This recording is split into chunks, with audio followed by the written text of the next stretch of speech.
Hey, Nick back with another Photoshop tutorial. This one in the DIY musician series. And this is a series of Photoshop tutorials that I'm kind of continually expanding on, and they are designed specifically for musicians who have very little to no background in Photoshop but want to learn how to create some of their own visual materials such as flyers, CD artwork, graphics for their websites, and that sort of thing. And in this video, I want to show you how to make a really simple but effective and professional looking flyer that you can kind of use and repurpose for, I'd say pretty much just about any musical style. Just to show you what we're going to be making, and this is all going to be completely from scratch. It's going to be this one right here. Right, pretty simple.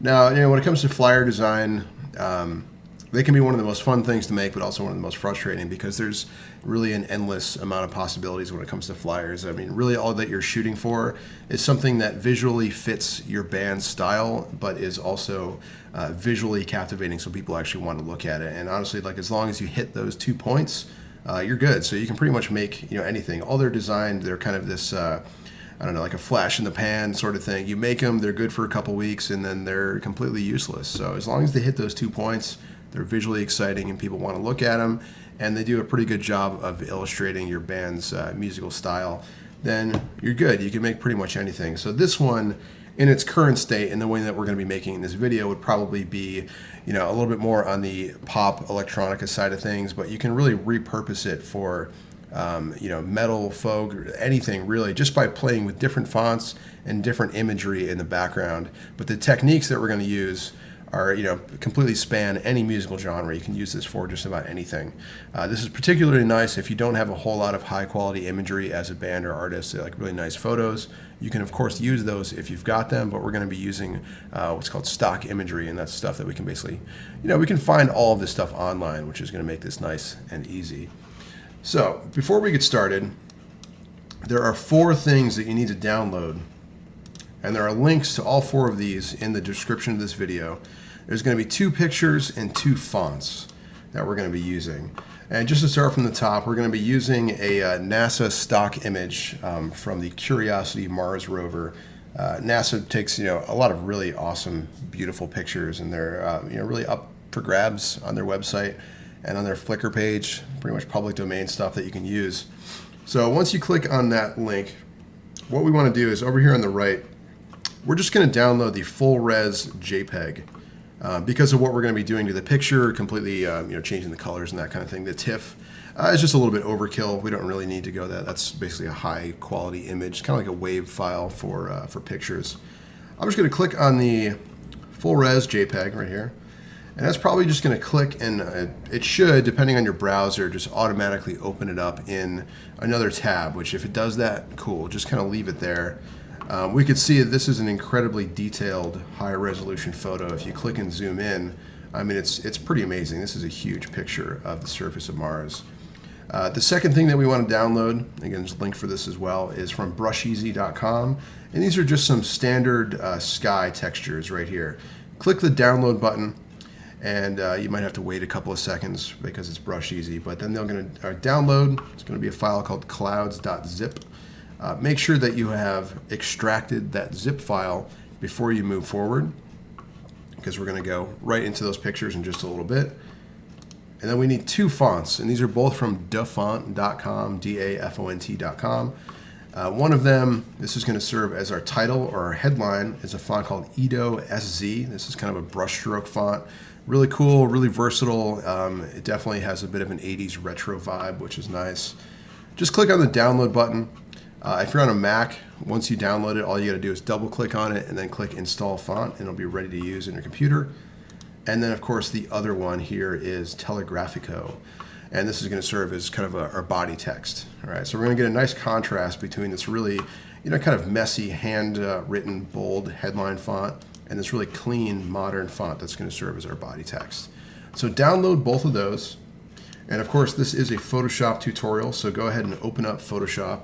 I'm going to be using version CC 2014, but if you're using any version of Photoshop, pretty much everything that we're doing in this video is nothing that's brand new to the program, so you should be good all the way back to definitely CS5. You may run into 1 or 2 little issues if you're in CS3 or CS4, but honestly, it's been a very long time since I've opened those programs.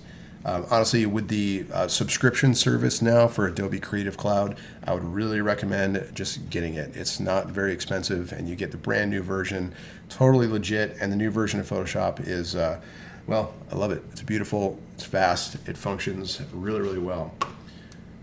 So we've got Photoshop open. We're going to be making a full page flyer. This is going to be 8.5 by 11 inches. This is standard printer paper.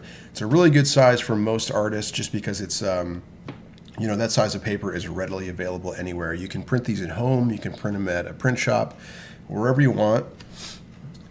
Let's go up to File, New.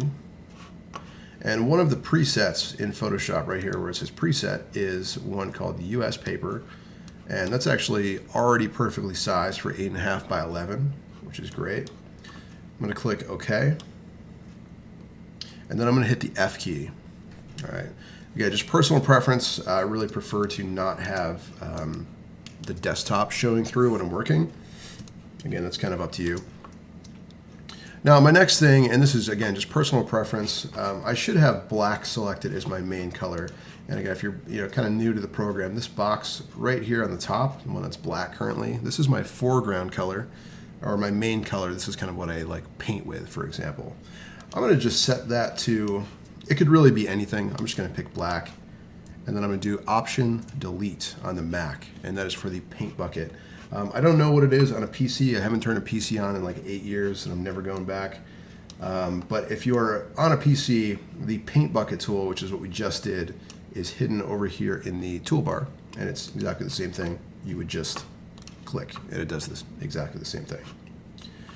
So we're almost done just kind of setting up this basic flyer canvas. But what I want to do next, and this is, unfortunately, it's kind of boring, but it is really important. Everybody go up to View if you're following along, and I'm going to go up to this option here called Rulers.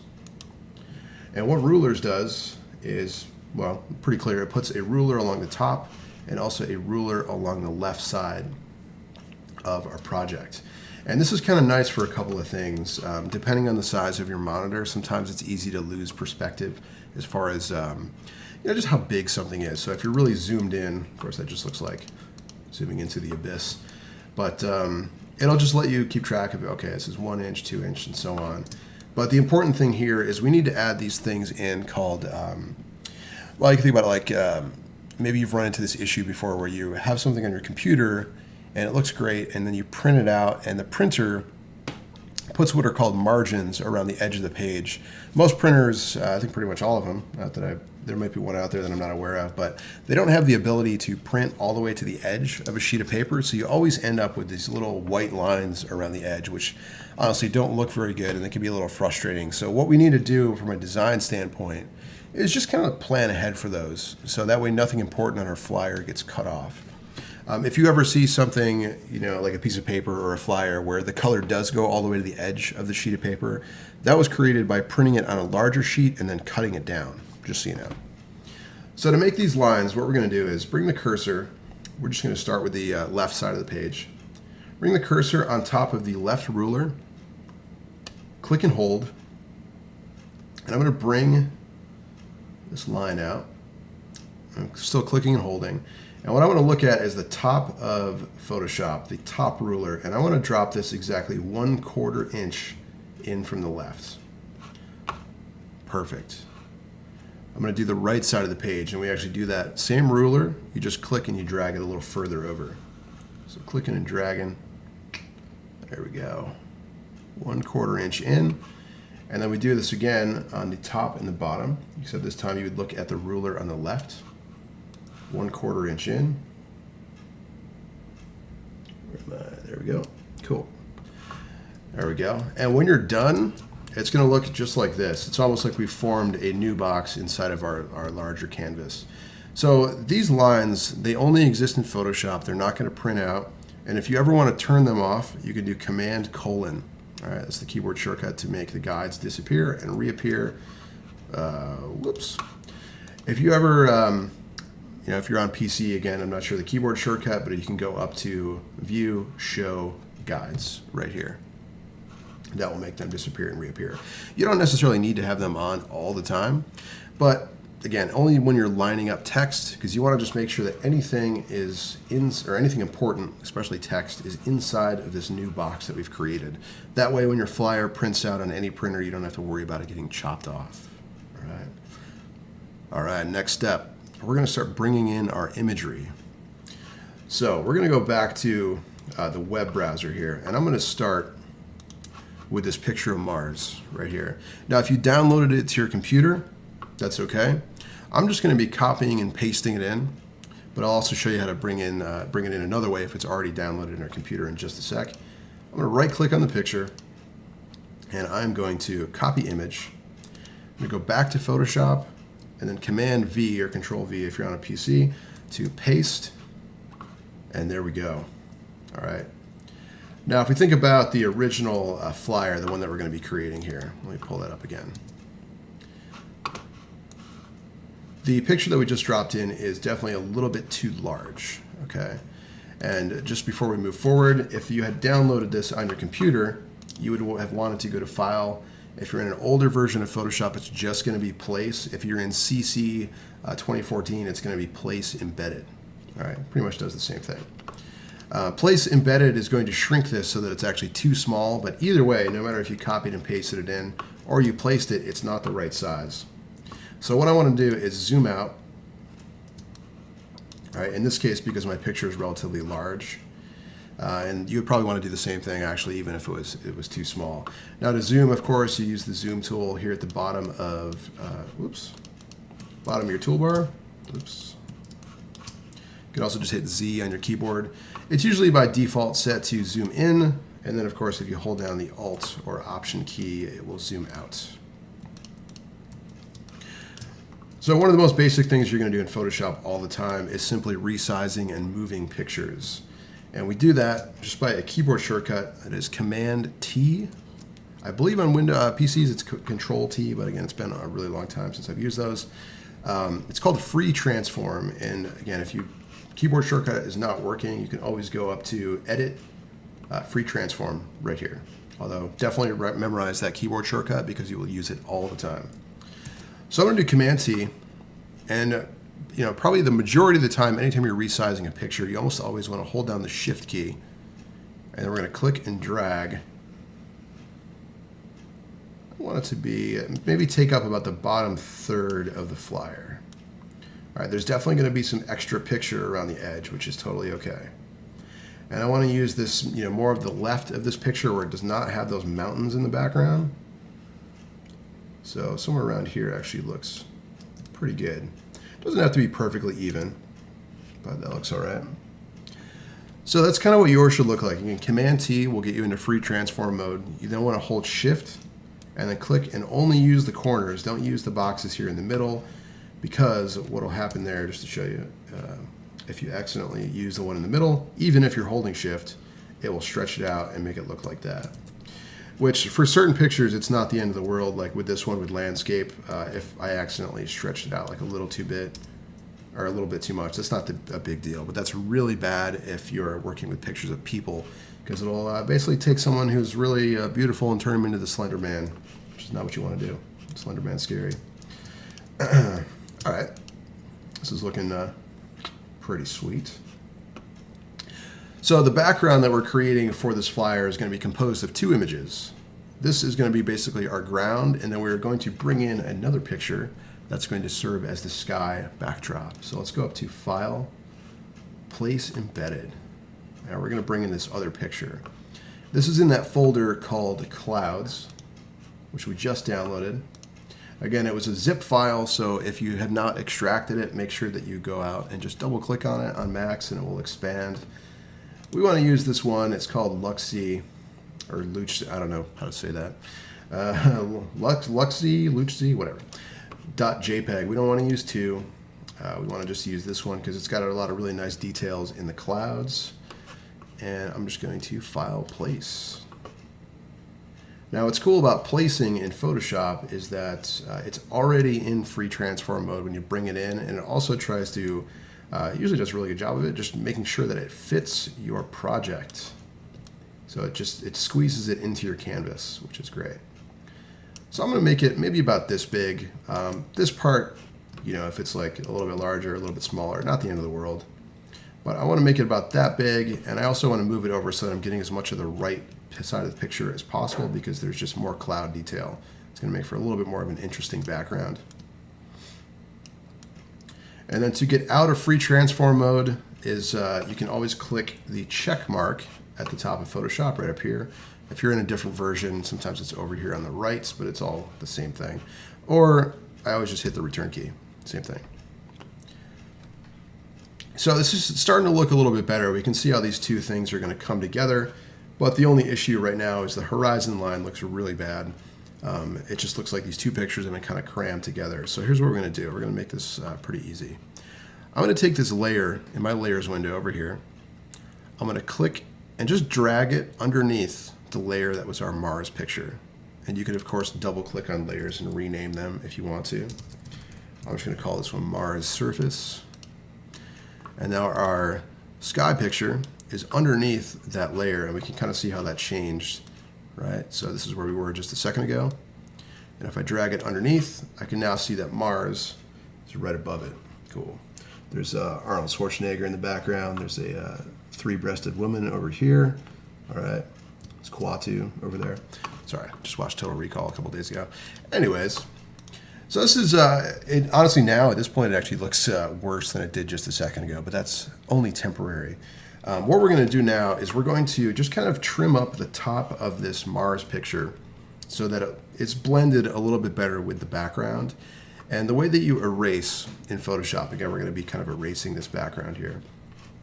It's a process called layer masking. Honestly, in Photoshop, I would really recommend, if you're wondering, hey, why don't I just use the eraser tool? I would really recommend never using the eraser tool. Erasing in Photoshop, it can work, but it's completely destructive, which is kind of a bummer. So if you erase something and then later on you realize like, oh crap, I need that back, it's gone, right? And it's gone. So layer masking is a way to erase in Photoshop, but it's completely non-destructive. Things can come back anytime you need them. It's really great. Honestly, if you're going to get into Photoshop at all, get used to layer masking immediately. It's one of like the just building blocks of the program. So if I want to start erasing the backdrop, or you know, the sky right above this Mars horizon, the layer mask button is down here at the bottom of the layers window. It's this little white box with a black dot inside of it. It's going to look a little bit different on older versions of Photoshop, but it's like in the same place and it looks very similar. So this little white box that has appeared next to my Mars layer right here, this is a layer mask. And basically the way that this works, and if you notice that this little box is highlighted, and it's actually very different from having the layer itself highlighted.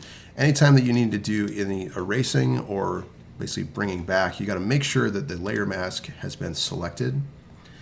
And it's really all about, and there's a lot of advanced techniques you can use with this as well, but for the most part, is if you're a beginner in Photoshop, this is all going to center around the paintbrush tool.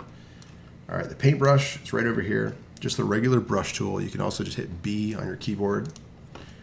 And I want to use a brush tip right up here at the top that has a faded edge, right, where the hardness is relatively low. And it could be any one of these three along the top. All right, if you're using a mouse, those will really all be exactly the same thing. There are different properties if people are using drawing tablets and that kind of thing, which I got a new Cintiq 13 HD on the way. I can't wait. It's going to change my life. So I want to pick one of these brush tips, and if I bring my cursor out here on top of my project, another really great keyboard shortcut is the bracket keys next, they're right by the delete key. That will make the brush bigger and smaller. All right, so layer masking. We added a layer mask to this layer. I've selected my brush tool, and it's all about painting with black to make something disappear, painting with white to make it come back. And if you notice, as soon as the layer mask is turned on, the colors in the bottom of our toolbar, now mine were already black and white, so it didn't change, but they will automatically change to black and white. Black makes stuff disappear, white makes things come back. If you would ever like to just really quickly switch between them, another really handy shortcut is the X key. X will switch between those two colors, right? So we want black because we want to make this background disappear. All I'm going to do is paint just like this.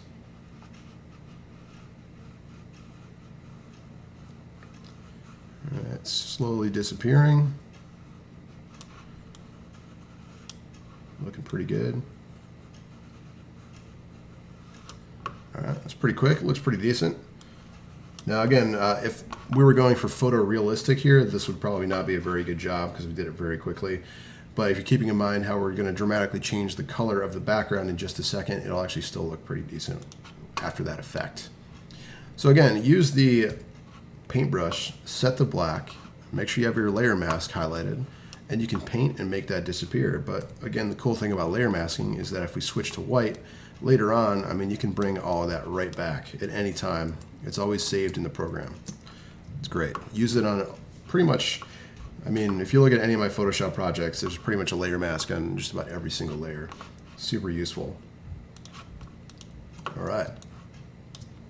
So the next thing that we're going to do is we're going to go through it's just a really quick effect that we're going to dramatically change the color of the backdrop. Again, we're going to change it from this full color picture to something that's a little bit, you know, I guess just cooler, really. It's going to serve as a better backdrop for text. It's also going to let us bring in some more interesting colors as well. All right, because if we try to put text over the top of this, it may kind of fight a little bit with the details of the ground and also the clouds. But by simplifying the colors, it's going to make the text breathe, or be able to breathe a lot more. And when you're doing a flyer, to be honest with you, like the headline, in this case, like band name or whatever, that should really be the most important thing. That's the thing that should, you know, most of the time, there's always exceptions, but that should really just jump off of the flyer. Because if, you know, you're at the, you're in like a record shop or something and you're looking at the flyers on the wall, we don't usually gravitate specifically to imagery. We usually kind of lock onto text, especially big, bold text. So that's kind of what you want to really play up, is that headline. All right. So the process we're going to use, and it's really relatively simple, is we're going to use this process called gradient mapping to change the colors of both of these pictures at once. And that's basically going to help to kind of make them look a little bit more like they belong together and give us a cooler background as well. So what we want to go to is over here on the right in Photoshop, there is a window called the Adjustments. If for whatever reason you don't see the window, it would be up here in Window, Adjustments. Just turn it on and then, hey, it'll be there.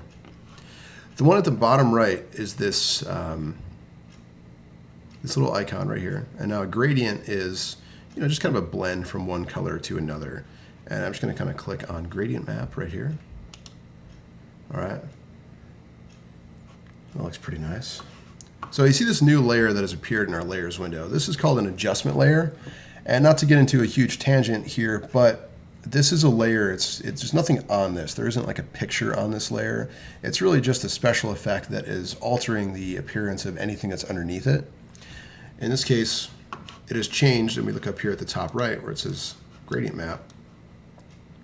It's changed our color to black and white, because what Gradient Map does is, you know, a gradient in its purest form is just a blending of colors. So it goes from black to grays to light grays to white. And in their purest form, they're not terribly exciting. They usually look like your, you know, Microsoft PowerPoint or something pretty lame, but you can really use them for some cool things, and this is just one of many of those. What gradient mapping does is it takes a gradient and it takes one color, whatever it is, and it maps it to the dark parts of a picture, and it takes another color, it maps it to the light parts, and then everything else does a really great job of kind of fading in between. This is a technique that I use all the time for recoloring, especially with photos. It's incredibly useful.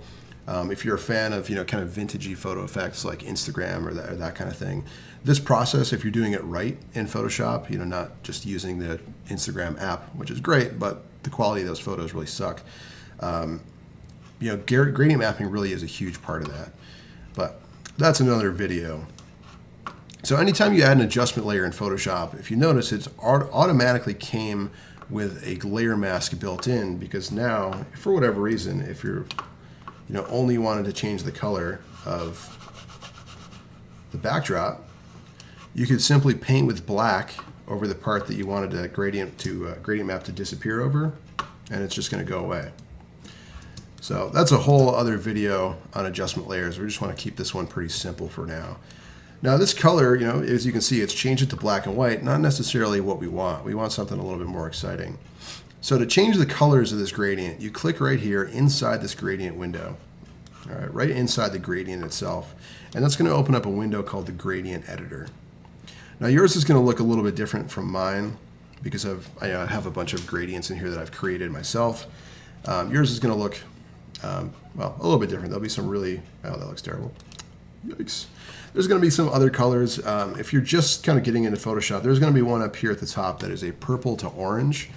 And that's actually a pretty good starting point because it's a simple 2-color gradient. All right, you don't necessarily want to use the purple and orange one. I've got this one here that is black and red. And you can see just by clicking, you're able to get these really cool dramatic color shifts in your imagery. It's a really great, just a great way to create a cool backdrop for a flyer. Because again, you kind of want the text to be the star of the show. You just want something that fits and looks cool as the backdrop and brings in some nice color. So pick the any gradient up here at the top that has 2 colors. That's it. All right. Again, the one that's at the top of yours will probably be purple to orange. That's great. To change the colors of the gradient, we have these 2 boxes, one here, one here. To change the colors, you just double click on those. It's going to open up the color picker. All right, that looks pretty cool. Looking good. And then you pick the color that you want to use. And in this case, if I'm kind of doing, sticking true to the flyer that we saw a second ago, I'm going to pick this kind of dark, almost like a dark turquoise. And then for the other color, I'm going to choose kind of a light turquoise, kind of like that. Maybe a little more blue. Cool. I'm going to make that first one a little bit darker. Yeah, that looks better. Cool. Actually, you know what? That first color, you could probably just go ahead and use black. That looks pretty good. So for the first color, either do a dark turquoise or a black. And then the second color here over on the right, pick a light turquoise. All right. Now this is just if you're following along exactly with the flyer that you saw just a second ago. What's cool about these techniques is that, if you're, for example, your style of music is completely different. Like, again, this is more for electronic infused music because of the colors and the fonts that are being used, pop, and some other things might work well for it. But if you do, like, for example, I don't know, like rock or bluegrass, folk, that kind of thing, by simply using different imagery for the background, like instead of maybe the surface of Mars and these clouds, you use something like a field or a meadow or some sort of outdoor scene, and just some different colors for the gradient. You can really make a great backdrop for any style of music if you just get like a little creative with it. So definitely experiment with different background imagery and different colors. Now there's just 2 little things to keep in mind with the gradient editor, and these are just tips to make your life a lot easier. Anytime you have a gradient and you like the way it looks and you think, hey, that's kind of a cool effect, I might want to use that again, just click the new button and it will save it right here. And anytime you want to use that, you can totally, anytime, just click right back to it. You can see you can get some really cool effects. So you can click and save them. You also always want your gradient to go from dark to light, left to right, and never use more than 3 colors. All right, because for gradient mapping, if you start getting into 3 or more colors, it's going to look really, really terrible. Let's see if I can. I'm not going to make a bad example, but on yours, if you're just opening up Photoshop, you'll have one that actually looks like a rainbow. You click on it, you can see how horrible it can go very quickly. So just stick to 2 or 3 colors. Make sure that it goes from dark to light, left to right. Otherwise, you'll get kind of a weird photo negative effect. And just to show you what I mean, if I switch it just like this. All right. Which, for the backdrop of a flyer isn't the end of the world. Sometimes you can actually create some pretty cool, like that's actually kind of cool looking. Looks like some radioactive goo. Reminds me of an old Doctor Who episode. All right. So feel free to experiment with gradient mapping, but if you want to keep it looking relatively realistic and kind of, normal, just make sure it's dark to light.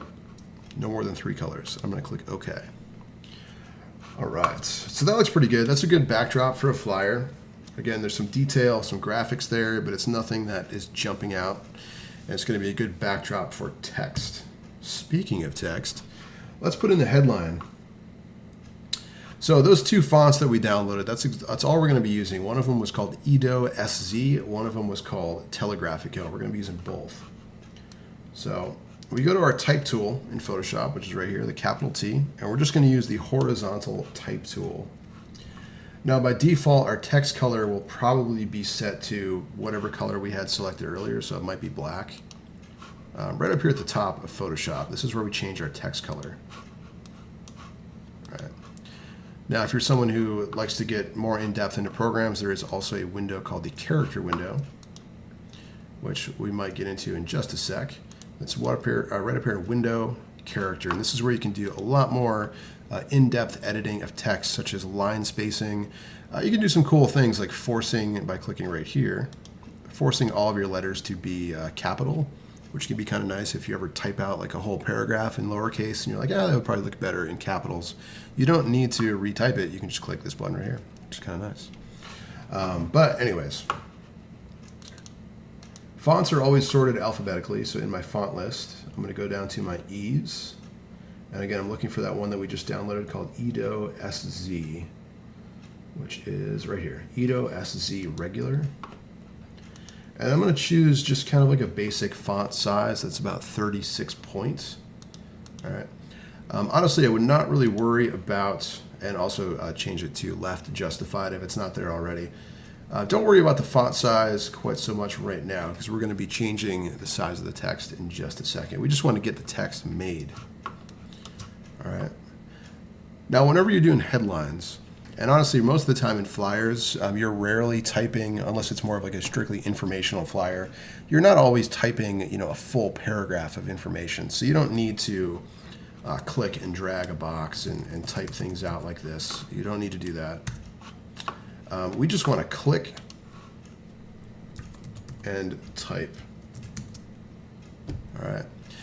Now I hit return after band. This kind of just depends on what your band or artist name is. If it's like one word, then you obviously don't need to do that. But by hitting return and turning it into 2 lines, I'm going to be able to, oops, just to kind of show you here, I'm going to be able to make that title a lot bigger and have a lot more impact than if I tried to put those 2 things side by side. All right. Let's go back to Photoshop. There we go. Cool. That's looking pretty good. Now, there is one basic adjustment to text that you may run into, and that is line spacing. It's technically called leading. If you're ever in Microsoft Word and you switch the spacing of your paper or something like that from single to double space, that's pretty much the same thing. We just have a lot more control over it in Photoshop. In this case, I think there's just a little bit too much space between band and name as far as the line goes. And this is something that can be a little bit unpredictable because depending on the fonts you're using and other things, you may run into some issues where you're typing and then all of a sudden it looks like this or like that. Like that looks terrible. Oh my God. So to edit the leading or line spacing, whatever you want to call it, that is in the window called Character. And this is, again, if you're just kind of entry-level Photoshop, this might be the only thing you really use this window for, which is fine. There's some other really awesome things here too. And the leading or line spacing is right here where on my screen it says 72. Cool. Now, every font is a little bit different. Usually a good place to start is the same size as the font that the font size. So in this case, my font is 36. This is now 36. But I want to bring it a little bit closer together, so I'm going to maybe try 34. But I'm kind of liking, I think 32 looks pretty good. Again, every font is a little bit different. You just got to experiment with it. All right, so we've created our text. If you needed to, you've adjusted the line spacing or leading. And the next step is going to be to resize and place this, but we're going to do this a little bit different than maybe what you're used to. Now, of course, if you've ever used Microsoft Word or Pages, you can highlight the text and you can change the size over here. And that will totally work in Photoshop, but it's not a great way to do it, especially when it comes to headlines. To get out of text mode, just click the check mark at the top of Photoshop. All right, again, the check mark is usually right up here. If you're in an older version of Photoshop, it might be over here on the right. All right, and just like we did a little bit ago with the pictures, we're going to Command-T to free transform, and we're going to enlarge that just by holding Shift and then using the corners, and we're going to place it in the center. looks pretty good. Nice. Nice, nice, nice. Okay. So that looks pretty good. Nice big bold text. It's got that cool brushstroke vibe, so it's a little, you know, it does a good job of grabbing attention. Not that it fits with every style of music, but works pretty well here. The next thing that we're going to do is we're going to add a slight angle to the text. And again, to show you that, so right here where it kind of goes up a little bit like this. Again, adding a slight angle to your text is not something that you always need to do, but it can be just a cheap way to add a little bit of interest to it because, you know, I think people are so used to reading just perfectly left to right horizontal that when we see straight text, it just kind of, it grabs our attention a little bit more. Not with everybody, but with a lot of people. Now, I'm not going to worry so much quite yet that this is perfectly centered, so if you're sweating that right now, don't worry about it. We're going to do that in just a little bit. So if I Command T, again with this text, I could rotate it like this, except that looks, in my opinion, not so great. There might be certain times when that could work good. If you're doing a flyer for like a punk band and you're doing a different font, you know, it might work pretty good for that because it's a little bit more, I guess, kind of from a design standpoint, a little chaotic or whatever. But what we want to do is by right-clicking just on this free transform box anywhere, there's an option here to skew. When you click on skew, it's going to look like nothing happened, but if you drag the corners up like this, that looks pretty good. Drag the corners up. This is going to kind of give the text an angle, but it's going to keep the, I guess, like the, you know, the lines of the left and the right sides relatively straight, so it doesn't look, it just looks a little bit better than just, you know, straight up rotating the text. So that looks pretty good. Again, you can either hit return to get out of free transform mode or the check mark at the top. I'm kind of digging this. That looks pretty solid. And now that I've done that, I actually think I might want to bring that text a little bit closer together. So I'm going to go back into my character window and I'm going to try, okay, now it's a little bit larger, so the numbers are going to be larger. But I'm going to try a slightly, that looks pretty good. Cool. That's all right. Nice. So our headline is almost done. We got one more step. Now there's a good contrast between the background color and the white, so it's not like we can't read this, but I want to take it one step further. I want to really make this jump off of the background, and we're going to do that using a really basic effect called a drop shadow, and you can see it behind this flyer right here. It's just a shadow that goes underneath the text, and it does a really nice job of helping to separate those two things. So it really does look like the text is jumping off of the background. So I am going to go down to the Layer Styles button at the bottom of Photoshop, which is this little button that says FX. And there's a lot of things here. We're going to go for the one called Drop Shadow. And these are just, they're special effects you can add to any layer in Photoshop. And they're particularly useful if you're just getting started in the program working with text. All right, because one of the big issues you're always going to have with flyers is making sure that text jumps off of the background and separates itself from the background imagery. And these effects are just so important for that kind of thing. So at the moment, we can see the drop shadow is automatically turned on, and we can start to see it, although it's very subtle behind our letters. It's already black, which is what we want. You can change the angle of it, and that's basically the light source. So if I put it, let's say, if I put it up at the top right, that means the shadow is going to be on the bottom left. And if I put it up in the top left, that means the shadow is going to be on the bottom right. It's kind of up to you. I usually like to leave it somewhere around the top left or somewhere on the top in the middle, but that's kind of up to you. The distance control is going to move that off to the right, which that's actually kind of what we're going for. I actually kind of like that right about there. Looks really good. The spread is how bold or how kind of strong the shadow is. If you bring it all the way out to 100, it basically turns into a perfectly, you know, it's really not a shadow anymore. It's almost like a cutout. And then the size, of course, will increase the size of the shadow, which could be the effect that you're going for. Like, this doesn't necessarily look bad at all, but I want to keep that, yeah, maybe somewhere around there. So I've got my distance set to about 2930, my spread set to 100, and my size set to 4. And I am now going to click OK. And our headline, simple, but it looks good. It also does a great job of jumping off the background, so it's going to grab people's attention. And that looks really nice, actually. All right, I'm into that. I dig it. All right, so the next thing that we're going to do And this will actually be the last thing, because once you know how to make the text for both of these, you can totally make the text at the bottom very easily. We're just going to put in this little tagline for CD release party right underneath the band name at the top. I'm going to do that by clicking T. All right, going back to the type tool.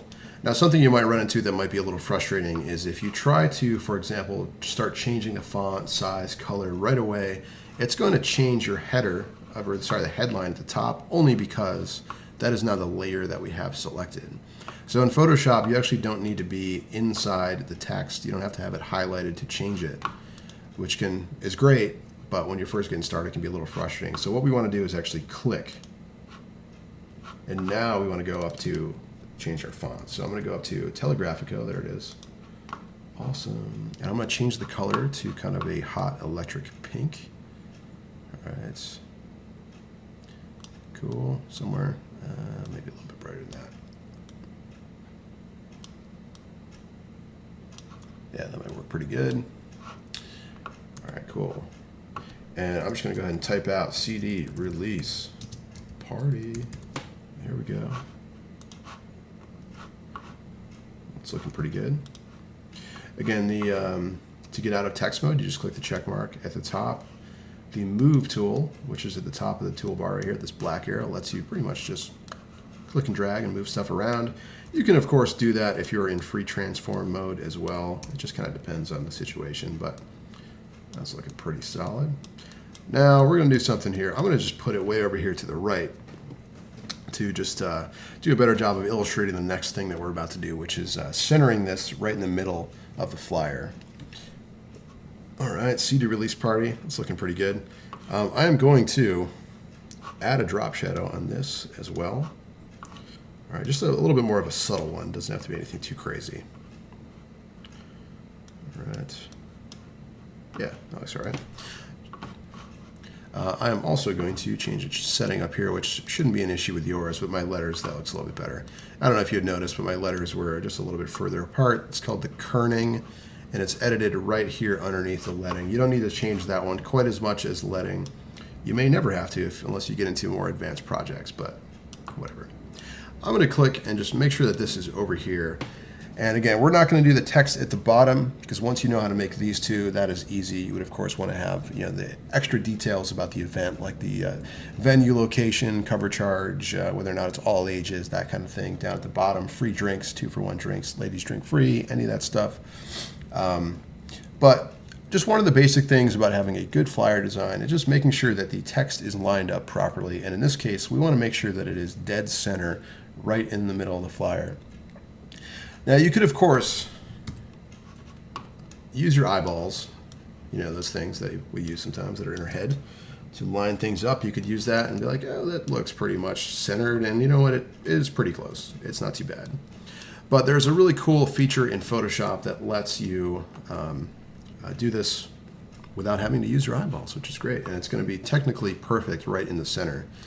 So in order to do this, we need to shift-click both of these layers, which is our CD release party, and also the band name.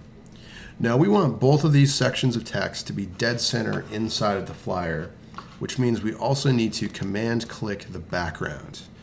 So the background is basically going to be our reference point, and this is going to tell Photoshop we want both of these layers to be centered inside of the background. All right? And you can do this with anything in Photoshop. If we had like 30 different text layers, you could still do the same thing.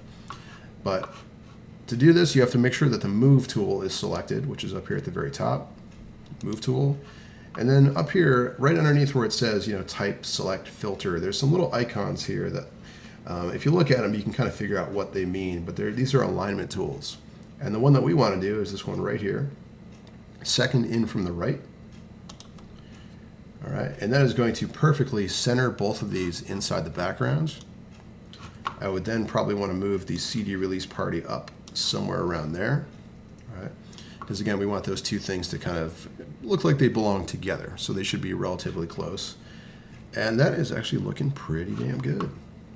Again, you would add the rest of the text at the bottom, but this is actually a pretty nice, simple, great looking flyer. This is going to do a good job of jumping off of any wall that you put it up on. All right, again, big, bold, bright text, super important. Nice colors, super important.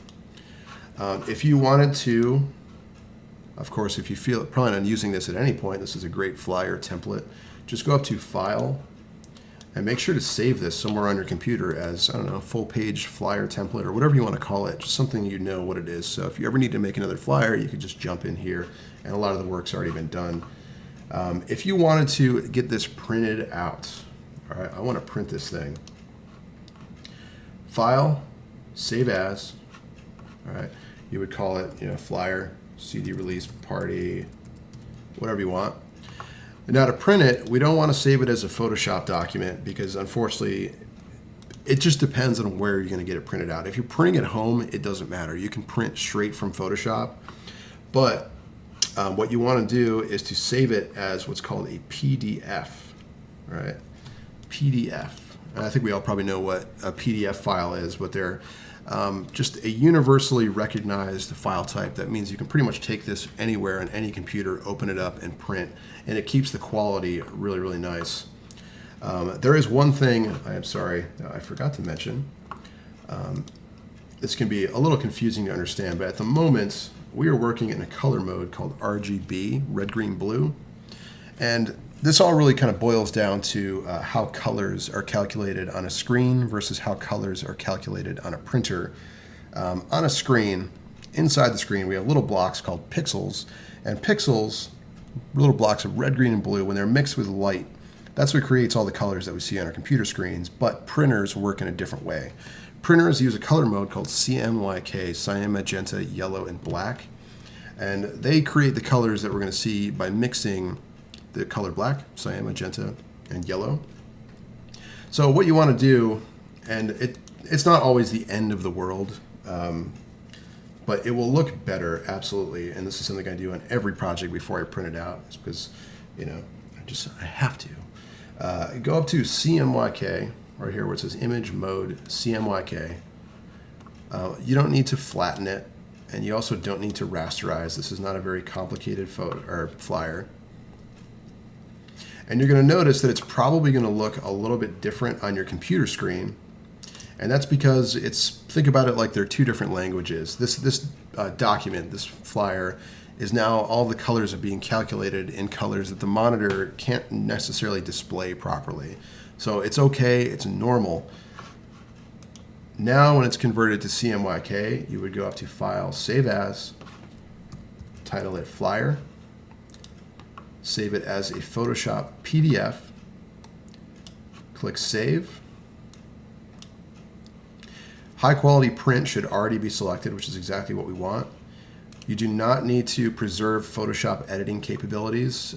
This will actually really increase your file size, which is not what you want. Plus you already have the Photoshop file saved. And then you click Save PDF, and that's it. You can take that file to anywhere that you want to get these printed up, and they will print it for you. It's that simple.